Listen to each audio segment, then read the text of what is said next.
දේවතා බලි කියන්නේ දෙවියන් වෙනුවෙන් සත්කාර කරන්න ඕන. දෙවියන්ට පුද පූජා දෙන්න ඕන. මේ ලෞතර බුදුරජාණන් වහන්සේ දේශනා කරන්නේ. කොහොමද ඒක කරන්නේ? එදා වේලුකණ්ඩකී ගමේ නන්ද මාතාව උදේ පාන්දරම අවදි වෙලා පරායන වර්ගයේ සූත්‍ර දේශනා සජ්ජායනා කර කර එළියේ ඉන්නවා. එතන උතුරේ ඉඳලා දකුණු දිශාවට වෛශ්‍රවණ දිව්‍ය රාජෝත්තමයන් වහන්සේ ආකාශයෙන් ගමන් කරනවා. අර මිහිරි පිරිස්වරේට ආකාශේ නැතු වෙන නතර වුණා වෙසමුණි දිව්‍ය රාජයා. පිරිත් ටික අහගෙන හිටිය අර සූත්‍ර සජ්ජායනාව. අහගෙන ඉඳලා පිරිත් ඉවරුණාට පස්සේ සාදු සාදු සාදු කියෝ. ඒතොරේ සාදුකාරය එන දිශාවට බලනකොට අර අම්මා හිතේ එකඟකමින් තමයි පිරිත් කියේ ඉදී. ඒ අම්මට අහසේ පෙනුන ලස්සන රත්තරන් පාට දෙවියෙක් පෙනුණා. සුක්ඛෝපනේසා භද්‍රමුඛ. කවුරුද මේ ලස්සන මූණක් තියෙන මේ කෙනා කියලා ඇහුවා. ඊට පස්සේ කිව්වා මේ අහන්තේ භගිනී බන් සහෝදරිය මං ඔයාගේ සහෝදරයා. අර කියන්නේ විශ්වවනෝ දේවරාජා.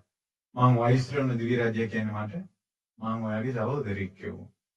හිතවත්කමද කිව්වේ ඒක. ඊට පස්සේ කිව්වේ නම් මම කියපෝ මම පිරිත් සජ්ජායනා කරලා රැස් කරගත්ත පින ඔබට තුඩු පඳුරක් වේවා කිව්වා. ඊට පස්සේ කිව්වා සාදු සාදු. හැබැයි මං තව වෙන පිනක් කැමති කිව්වා. මොකද්ද කිව්වා?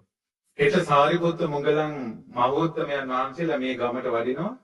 පාද රසය උදෑසන දානේ කවුරුත් පිළියෙල කළා නැහැ. 250ක් හෝ 300ක් සංඝයා. ඒ සංඝයාට දානේ හදලා උදේම වඩම්මලා දානේ දෙන්න. ඒ දානේ දීපු පින මට දෙන්න කිව්වා. ඒ අම්මා මේ විදිහටම පින දුන්නා. එහෙනම් වෙසමුණි දිව්‍ය රාජ්‍යයත් සාංගික දානේ පින ගන්න කැමතිද නැද්ද? කැමතියි. බුදුරජාණන් වහන්සේ සරණ ගිය සතරවරන් දෙවියන්ගේ නම් නිතර කියන මිනිසුනේ. ඔය පින්වතුන් කල්පනා කරලා බලන්න. ජීවිත කාලෙම සතරවරන් දෙවියන්ට පින් පිණිස දානයක් දීලා තියෙනවද කියලා. අපිට උතුම් කල්යාණ මිත්‍ර සත්පුරුෂ ඇසුරක් ලැබිලා තියෙන නිසා මම නම් අපේ ගොඩාක් ස්වාමීන් වහන්සේලා අපි සතරවරන් දෙවියන්ට පින් පිණිස දන් දීලා තියෙනවා. සාංගික දාන දීලා තියෙනවා. ඒ පින සම්පූර්ණයෙන් එතුමා පිණිසමයි කරන්නේ. සක් දෙවිඳුට, සමන් දෙවියන්ද, කතරගම දෙවියන්ද. ඔය වගේ දැන් ඔයාලා එක එක අදහන දෙවිවරු ඔයාලා කැමති. දෙවිවරු ඉන්නවා මිනිස්සු. සමන් දෙවියන්ට කැමති නම් ඔයාලා මයංගනේ හරි සිරිපාදේ හරි කිරිහාර පළවැල පූජාවක් බුදුරජාණන් වහන්සේට පූජා කළා මේ පින සුමන සමන් දෙවියන් උදෙසා වේවා කියලා දෙවිවරුන්ට පින් දීලා තියෙනවද කියලා බලන්න. එහෙම බලනකොට ආපස්සට පේන්නේ ගැට ගහපු පඳුරු ටිකක් මේ සක්කා දීපු දානයක් නැහැ. දෙවියන්ට පින් පිණිස දාන දෙන්න ඕන. ඔන්න ඔය ක්‍රමයෙන් හොඳයි මුරුතැන් දානේ ඉස්සර කෙත්වතු ආස්වැන්න ගත්ත මිනිස්සු ඒ කුඹුරු යායවල් අස්වද්දලා වැව්වමුණු කරලා ප්‍රදේශයට අරක් ගත්ත කේත අවසන් මොහොතේ දක්වා වැස්සෙන් කරදරයක් නොවි ආරක්ෂා කළ දුන්න වැස්සවලහක දෙවියන්ට පවා පින් පිණිස මුරුතැන් දානයක් දුන්නා. දෙවියන්ට කැප කළා, සංඝයාට පූජා කළා, මිනිසුන්ට මේ භූමියේ සිසාරා කේල් කොළවල නෙළුම් කොළවල දානි දීලා අවසානයේ කර්ණිමෙත් සූත්‍රය කියලා දෙවියන්ට පින් දුන්නා. දැන් ඒව කෙරෙනවද කියලා බලන්න. ඒ දේවතා දාණය බුදුරජාණන් වහන්සේ දේවතා බලි කියලා වදාළා. අනුරාධපුරේ වැස්ස නැති කාලයට අනුරාධපුර අවට තියෙන සෑම වැව් වලින්ම පැම් පෙරලා පැම් පාත්‍ර අරගෙන බුදුගුණ කියා ඇවිල්ලා ජයසිරි මහ බෝධීන් වහන්සේට පැම් පාත්‍ර වලින් පැන්වක් කරලා වැස්ස වලහක දෙවියන්ට පින් දෙනවා එකල මිනිස්සු ගෙදිත් යන්න කලින් මොළ සූරන වැස්ස එනවා. පිනෙන් ඒක කළේ. ඒ නිසා පිනක් තියනවාද කියලා බලන්න. මේ පින් දෙනවාද කියලා බලන්න. ඔය ශරීරයට ආරූඪ වෙන්න නැත්නම් බැල්ම වැටෙන යම්කිසි දේව භූත ආත්ම තියෙනවා. ඔය ආත්ම පිණිස දානයක් දෙන්න ඕන. ඒකට දේවතා බලි වැඩිපුර විස්තර කරන්න යන්නේ නැහැ. ওই ටික ඇති. තමන් හරි හම්බ කරපු මුදලින් තමන්ගේ වත් පොසත්කම් වලින් දානේ දෙවියන්ට පින් දෙන්න දානයක් දීලා තියනවාද? දෙවියන්ට සත්කාරයක් කළා තියනවාද කියලා බලන්න. තමන් බලන්න එහෙම කළා තියනවාද කියලා. දෙවියන්ට සත්කාර සංග්‍රහ කරනකොට දෙවිවරු සතුටු වෙනවා. තමන්ගේ එකම දරුවා රකින්න අම්මා තාත්තා වගේ මිනිස්සු රකින්නවා කියනවා. දේවානුකම්පකෝ පෝසෝ සදා භද්‍රානි පස්සති. දෙවියන්ගේ අනුකම්පාව ලැබුණාට පස්සේ යහපත් දේවල්ම කරන්න හිත නැමෙනවා. මැරෙන වෙලාවේ දෙවිවරු 4 නරක් ගන්නවා. ප්‍රාණීන් මැරිච්ච ප්‍රාණීන් දුර වෙලා යනවා. ආලෝකයේ මීතිය ඇති වෙනවා. සැනසෙල්ල මැරිලා සැනසෙලි තැනකට යනවා. සැනසෙල්ල මැරිලා සැනසෙලි තැනකට යනවා. මේ සුගතිය යනවා කියන එක ලේසි නෑ. කොච්චර පැති සුද්ධ කරන්න තියෙනවද කියලා බලන්න. ඥාතියින්ද සංග්‍රහ කරන එකට කියනවා මොකද්ද? ඥාති බලි. දැන් සමහර අය ඉන්නවා ඥාතියින් තීත්තයි. මේ පෞලිය අය තීත්ත වීම ඥාතියින් තීත්ත වීම මරණයේදී අඳුරු සේයාවක් එන්නිද තියෙනවා. යම් යම් හේතු මත යම් යම් අරුබුද මත ඥාතියින්ගෙන් වෙන් වෙලා ඉඳ සිද්ධ වෙන කර්මානුරූපව ඉඳ සිද්ධ වෙලා ඇති. ගොඩාක් අයගේ පෞල් වල ඥාතියින් අතර අරුබුදයි. නමුත් තමන්ගේ ජීවිතය ආපස්සට බලනකොට තමන් දහඩිය මහන්සියෙන් හම්බ කරපු ධනෙන් ඥාතියින් වෙනුවෙන් කරපු දෙයක් තියෙනවා. මාළ ගෙදරකට මඟුල් ගෙදරකට උදව් උපකාර කිරීම ඥාතියින්. ඥාතියින් ලෙඩ වෙලා ඉන්නකොට ගිහිල්ලා බලන එක කතා බහ කරන එක. ඊළඟ ඥාතියින්ද සංග්‍රහ කිරීම. මේ වගේ ඥාතියින්ද සත්කාරයක් කරලා තියෙන්න ඕන. අන්න ඔය ක්‍රමයේ අනුව නම් අප්‍රේල් මාසෙට එන අලුත් අවුරුද්ද ඔය ක්‍රමයට නම් හොඳයි. මොකද අවුරුද්දටම විසිරීලා ඉන්න ඥාතීන් ටික අප්‍රේල් මාසේ අවුරුද්දට එකතු වෙනවා. එකතු වෙලා කට්ටිය එකට කනවා බොනවා ඥාති සංග්‍රහය. හැබැයි ඒකත් ධාර්මික මෙතන හැම එකම තියෙනවා ධාර්මිකව කියලා. ධම්මිකං සුඛං පරිහරති කියලා තියෙනවා. ධාර්මිකව තමයි සම්මා සුඛං පරිහරති. ධාර්මිකව තමයි ඥාතීන් සංග්‍රහ කරන්නේ. දැන් ඒකත් කිලිට වෙනවා උරුදු කාලේ ඥාතීන් එකතු වීමත් බෝතලී නිසා. බෝතලෙන් කිලිට වෙනවා. ඒකට මේ ඉන්නේ තාත්තා, මේ ඉන්නේ ලොකු තාත්තා, මේ ඉන්නේ බාප්පා, මේ ඉන්නේ මාමා, මේ ඉන්නේ මාමගේ පුතා කියලා දන්නේ නැතුව එක බෝතලෙන් මොම්බනවා. එතන තියෙන ඥාති සංග්‍රහය නෙවෙයි. ඉතින් ඉස්සර අවුරුද්දේම අමනාප වෙච්ච මිනිස්සුත් අවුරුද්දට තමයි එකතු වෙලා වැඳලා සමාවැරන් ආයෙත් සමගි වෙනවා. බොහොම හොඳයි ඒ ක්‍රමයෙන්. ඊට පස්සේ ඉස්සර කැවුම් කොකිස් කිරිබත් අලුවා එහෙම නැත්නම් හොඳට උයපු කෑම විගානිය ඥාතියින්ද දෙනවා ගිහිල්ලා. ඊට පස්සේ ඥාතියින් ඒවට බොහොම තේ පෑන් සංග්‍රහයක් කරලා අර කැවිලි ගෙනාව පොයේට. ඊට පස්සේ මෙයාලා යනවා වෙන ගෙදරකට අර කැවුම් එකම අරගෙන. දවස් දෙකක් යනකොට අර කැවුම් එක කියලා කැවුම් හදපු ගෙදෙට්ට වෙනවා. ආනි 7 දෙනාගේ කැන්ති ඇල්ලේ වගේ කික් කටාරින්නේ නැහැ. මොකද ඔක්කොම ඔය සෙල්ලම තමයි කරන්නේ. අපේ ගමේ එහෙම ඒ කාලේ කැවුම් පිඟාන කෑම පිඟාන ගෙවල් වල කැරකෙනවා. හැබැයි හරි හොඳයි. ඒ කාලේ මොනවද රණ්ඩු සරුවල් තිබ්බත් අර අවුරුදු කාලේ ඉන්නා වෙලා කට්ටිය මීදුවලා පැනලා. එහෙම ඉන්නවා. ඉතින් දැන් නම් කොහොමද දන්නේ? දැන් ඉතින් මිනිස්සුන්ගේ ජීවිත තාප්පවලින්ම වෙන් වෙලා තියෙන්නේ. ඥාතීන්ගේ බන්ධන ලේවලින් ලේ ඥාතීන් උනාට තාප්පෙන් වෙන් වෙලා. කමන්නේ මට ඒව විග්‍රහ කරගන්න තේරෙන්නේ නැහැ. හැබැයි ඥාති සංග්‍රහය කියන එක අතිශයින් අමාරු එකක්. එන්නේ ගොඩාක් ඥාතීන් අසරණයි, ගොඩාක් අසරණයි. කෙනෙක් පිහිට වුණොත් පිහිට වෙච්ච කෙනාගේ එල්ලෙනවා අසරණ කෙනා. ඒකට හරි අමාරුයි. දැන් ඔයාලා හිතන්නකො වතුරට වැටිච්ච කෙනෙක් පීනන්න පුළුවන් කෙනෙකුට ගිහිල්ලා ඇදගෙන ඇවිල්ලා ඒකට කරන්න පුළුවන්. හැබැයි පීනන කෙනාගේ ඇඟේ එල්ලුනොත් දෙන්නම යට යනවා. දැන් අපිට අසරණ කෙනෙකුට හිමීට පිහිට වෙන්න පුළුවන් ඥාතියෙකුට මෙහෙම දාන්න. ඥාතිය අපේ ඇඟේ එල්ලුනොත් අමාරුයි අපිට. නිසා ඥාති සංග්‍රහය කියන එක අතිශයින් අමාරු එකක්. නමුත් කළ යුතු වෙනවා. අද වගේ බැඳුම් පොම්පෝයේ දවසක මගේ ලෝතුරා ශාන්තිනායක අමාමෑණී සම්මා සම්බුදුරජාණන් වහන්සේ ඥාති සංග්‍රහයට වෙඩි දවස. බුදුරජාණන් වහන්සේ අමාසුවේ විඳිමින් විදුඩබ කුමාරයාට කියා හිටිනවා. විදුඩබ කපිලවස්තුවෙන් හමාගෙන එන සුළඟත් මට සැපයි. මගේ ඥාතීන් ඉන්න දිශාවෙන් හමාගෙන එන සුළඟත් මට සැපයි කිව්වා. ඒ නිසා යම් යම් හේතු මත ඥාතීන් තිත්ත වෙලා ඉන්න පුළුවන්. නමුත් ඒ තිත්ත වෙච්ච එක යහපතක් විදිහට හිතන්න එපා. ඒ ඇත්ත එක කතා බහ කරන්නේ නැති එක වෙනම එකක්. ඒ මිනිස්සුත් එක්ක ආශ්‍රයයට යන්නේ නැති එක වෙනම එකක්. නමුත් ඥාතීන් ඕනේ නැහැ කියන දැනට එන්න එපා.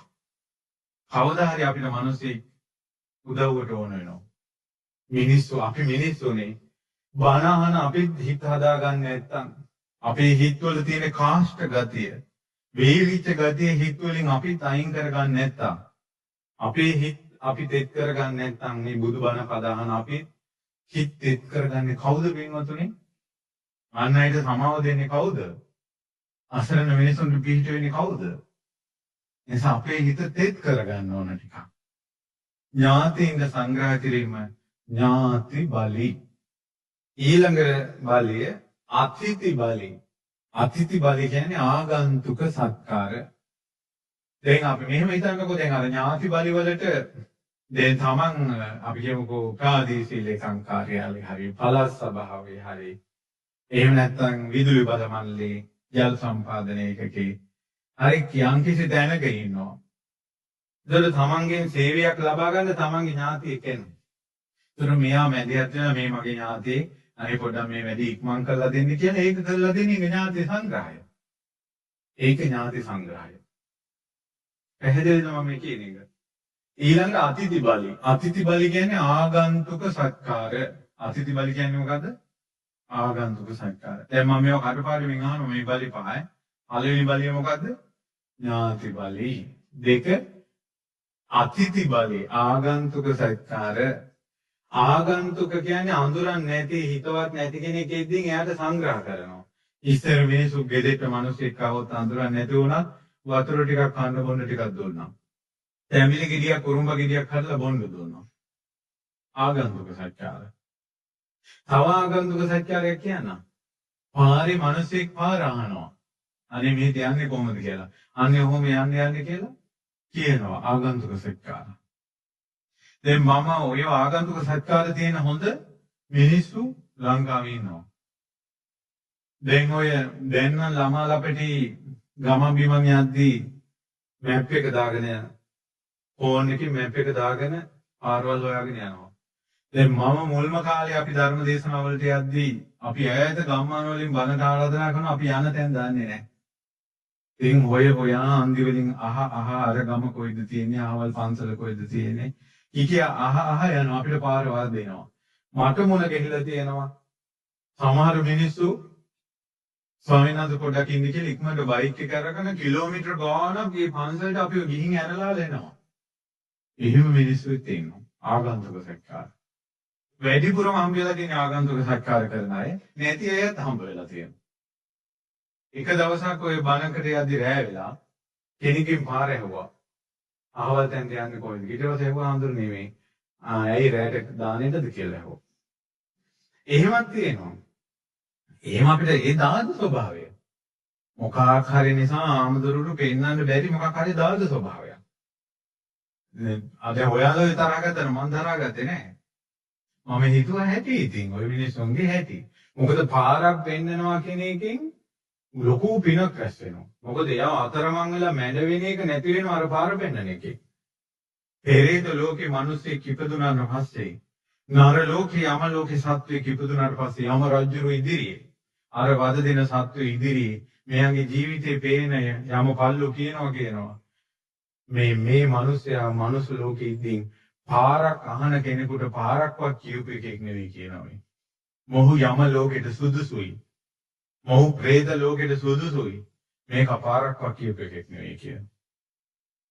පාර කියනවා කියන එක ආගන්තුක සත්කාරය. බස් එකෙන් බහින කෙනාට හරි හන්දිය කියන එක ආගන්තුක සත්කාරය. ඒ නිසා මේ මනුස්සයන්ට උදව් උපකාර කරන එක ආගන්තුක සත්කාරය.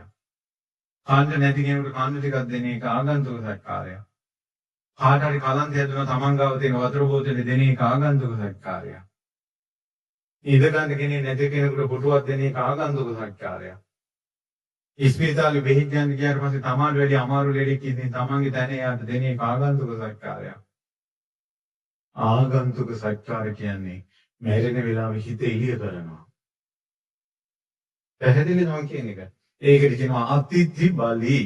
මොකක්ද ඒකට කියන්නේ? අතිථි බලි. ඊළඟට තියෙනවා පුබ්බේ പ്രേත බලි. පුබ්බේ പ്രേත බලි කියලා කියන්නේ මියගිය ඥාතීන්ට පින් දෙන්න ඕන. දැන් බලන්න ඔබ දහදිය මහසෙන් හරිය හම්බ කරගත්ත ධනෙ ඒ හම්බ කරපු සල්ලි වලින් මියගිය ඥාතීන්ට දානයක් දීලා තියෙනවද කියලා බලන්න. ඥාතීන්ට පින් නොදෙන නිසා ගණන් කළ නොහැකි තරම් තමන්ගේ සංසාරේ ඥාතීන් මේ ජීවිතේ නෙවෙයි. කලින් ජීවිතවල පවා ඥාතීන් පින් බලාපොරොත්තු වෙනවා. ඒ අයට පින් නොදුන්න නිසා ඕන් තමන්ව අත්හරින්නේ නැහැ. අත්හරින්නේ නැති නිසා මියගිය ඥාතීන් මැරෙන වෙලාවේ ලීලාව වට කරගන්නවා. ලීලාගේ මූණ අඳුර වෙනවා, බය වෙනවා, තැති ගන්නවා, ඇඟ රත් වෙනවා. ඥාතීන් වට කරගන්නවා. ඥාතීට පින් දීලා තිබ්බනම් ඕක වෙන්නේ නැහැ.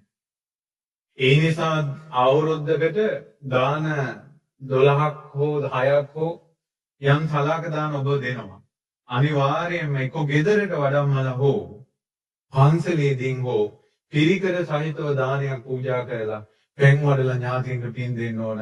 අවුරුද්දකට වතාවක් නම් කරන්න ඕනමයි මේ පින්කම නම්. ඥාතීන්ට පින් දෙන්නේ. මේ ඥාතීන්ට උදේ හවස බුදුන් වැඳ පින් දෙනවා කියන එකේ තේරුමක් නැහැ. බුද්ධ වන්දනාවේ පින ඥාතීන්ට යන්නේ නැහැ. සෑ වන්දනාවේ පින ඥාතීන්ට යන්නේ නැහැ. ඥාතීන්ට දානයක්ම සංඝයාට දීලා පින් දෙන්න ඕන. අරක ඒකේ එයාලට ඒ පිනත් එක්ක සම්බන්ධතාව නැහැ ගන්න දෙනු. මේකේ ඥාතීන් ඉන්නේ සාපිපාසාවෙන් ඉන්නේ. බුදුන් වැඳා කියලා එයාට සාපිපාසාව නැති වෙන්නේ නැහැ. එයාට කන්න දෙන්න ඕනේ, එයාට බොන්න දෙන්න ඕනේ, අඳින්න දෙන්න ඕනේ. ඒ නිසා එකල මේ කරුණු කාරණා දන්නා සුදි ජනයා සත්පුරුෂ මිනිසු දසාකාර පිරිකර සමගින් දානයක් දුන්නා. අන්නම් පානං වත්තං සීයම් පදීපං යානම් මාලං ගන්ධං විලේපනං ආදි වශයෙන්. ඒ කියන්නේ ඥාතීන්ට පින් දෙන දාණයට කෑම වර්ග තියෙන්න ඕන. අන්නම් පානං බොන දේවල් තියෙන්න ඕන. වත්තං වස්ත්‍ර තියෙන්න ඕන. යානම් පහවාන් හැරේටි වගේ දේවල් තියෙන්න ඕන. ඊළඟට සීයම් පැදුරු කොට්ට මෙත තියෙන්න ඕන. ඊට පස්සේ පදීපං ආලෝකය ඇති කෙන විදුලි බල්බ පහන් තිර තෙල් වර්ග තියෙන්න ඕන. තේලං බෙහෙත් තෙල් වර්ග තියෙන්න ඕන. ඖෂධ වර්ග තියෙන්න ඕන. පිරිසුදු කරන ද්‍රව්‍ය තියෙන්න ඕන. වටාපත් තියෙන්න ඕන. කුඩ තියෙන්න ඕන. ඔය වාගේ පිරිකර වර්ග 10ක් තියෙන්න ඕන. දස පිරිකර කියවම ඔයාලගේ පන්සල් හාමුදුරුවෝ දන්නවා. අන්න ඒවත් එක්ක එක පිරිකරකින් එකක් තිබ්බොත් ඇති. ඒවත් එක්ක දානයක් දීලා ඉන්න ස්වාමීන් වහන්සේලා දෙතුන් නමකටවත් කමන්නේ සාංගික කරලා දානයක් දීලා පෙන් වලලා පින් දෙනවා. ඉදම් මේ ඥාතිනං වතු සුඛිතාවන්තු ඥාතය කියලා. අනිවාර්යෙන් දෙන්න පින් අවුරුද්දකට එක් වතාවක්වත්. ඔයාලගේ ගෙවල් වල තියෙන ප්‍රශ්න භාගයටත් භාගයට වැඩි අඩු වෙනවා ඥාතින්ට පින් දෙන්න ගත්තොත්. හැමදාම නෙවෙයි අනිවාර්යෙන් දානයක් දීලා. එක්කෝ ගෙදර කරදර වැඩි නම් ගෙදරදීම දානය කරන්න ඕන. ලොකු කරදරයක් නැත්නම් පන්සලේදී දානේ පූජා කරලා පින් දුන්නට කමන්නේ. ඒක අවුරුද්දෙන් අවුරුද්දට කරන්න ඕන. නංගම් මතකයි නංගම් සිහි කරනවා. මේ ඥාතීන්ට දාන වලින් සංග්‍රහ කරන්න ඕන. ඒකද කියනවා මොන බලියද කියලාද? උබ්බේ පේත බලි. ඔන බලි තුනයි.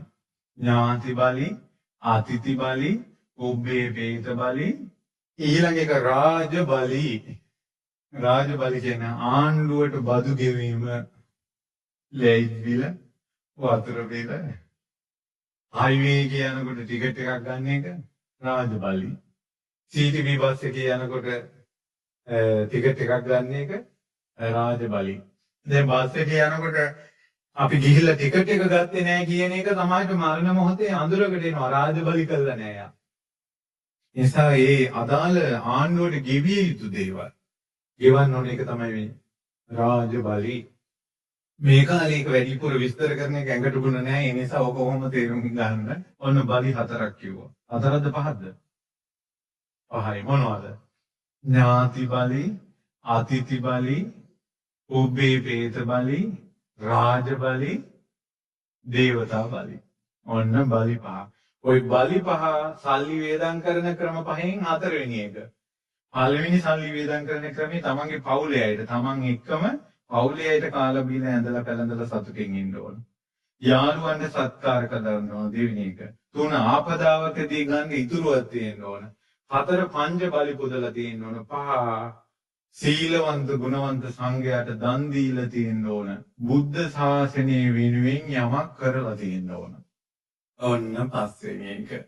පින්වත් මෑණිවරුනි පියවරුනි දුවේ පුතේ ඔයාලා හරි හම්බ කරනවා. ඔයාලගේ අතට සල්ලි ලැබෙනවා. ඔයාලට යම් කිසි භවභෝග සම්පත් තියෙනවා. බුද්ධ ශාසනය වෙනුවෙන් කරපු දෙයක් මේ අසපුවකෝ පන්සලකෝ වේර විහාරේ ඔයාලා බුද්ධ ශාසනය වෙනුවෙන් කරපු දෙයක් තියෙනවද කියලා බලන්න. මරණ මංචකයට යද්දී දීපු සාංගික දානේ කුණ නැත්තම් සුගතිය පිණිස නිවන පිණිස ශාසනය වෙනුවෙන් කරපු දේ කුණ නැත්තම් සුගතිය පිණිස නිවන පිණිස අන්න අඳුර වැටෙනවා මරණ මංචකයට.